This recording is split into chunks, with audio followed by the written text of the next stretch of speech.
Print, email, Facebook, Twitter. More Texas school shooting leaves 10 people dead, most of them students. A gunman carrying a shotgun and a revolver has opened fire at a Houston area high school, killing 10 people, most of them students, authorities say. It was the United States' deadliest such attack since the massacre in Florida that gave rise to a campaign by teens for gun control. The suspected shooter, who was in custody, also had explosive devices, including a Molotov cocktail, that were found in the school and nearby, said Texas Governor Greg Abbott, who called the assault one of the most heinous attacks that we've ever seen in the history of Texas schools.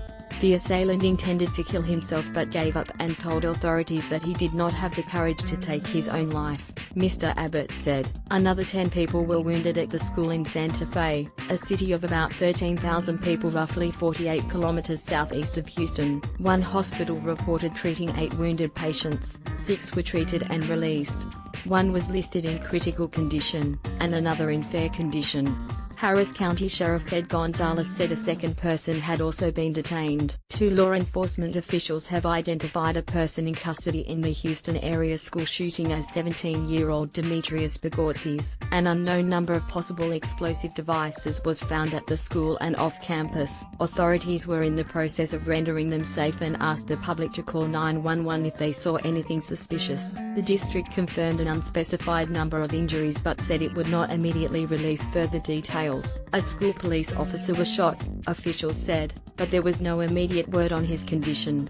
We hope the worst is over, and I really can't say any more about that because it would be pure speculation, Assistant Principal Chris Richardson told reporters at the scene. Aerial footage showed students standing in a grassy field and 3 medical helicopters landing at the school in Santa Fe, a city of about 13,000 people roughly 48 kilometers southeast of Houston. School officials said law enforcement officers were working to secure the building and move students to another location. Students were being transported to another location to reunite with their parents. It is real. Michael Farina, 17, said he was on the other side of campus when the shooting began and thought it was a fire drill. He was holding a door open for special education students in wheelchairs when the principal came bounding down the hall and telling everyone to run. Another teacher yelled out, "It is real." Students were led to take cover behind an auto store across the street from the school. Some still did not feel safe and began jumping the fence behind the shop to run even farther away, Mr. Farina said.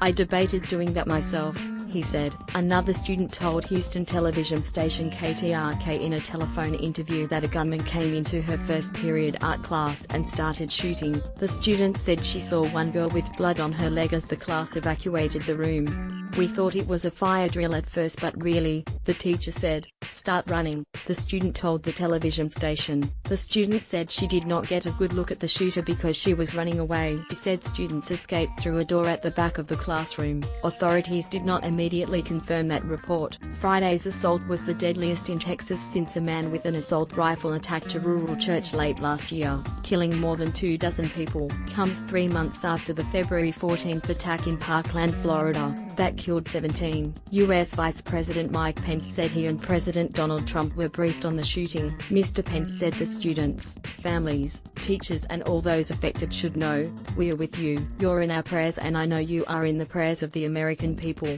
Mr. Trump added in a tweet that early reports were not looking good. God bless all.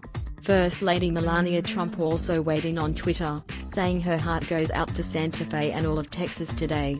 An all-too-familiar feelings shooting is all but certain to reignite the national debate over gun regulations. In the aftermath of the attack on Marjory Stoneman Douglas High School, survivors petitioned city councils and state politicians, and organized protests in the grassroots movement. Media player, space to play, M to mute, left and right to seek, 0000:4700:000:47 within weeks. State politicians adopted changes, including new weapons restrictions.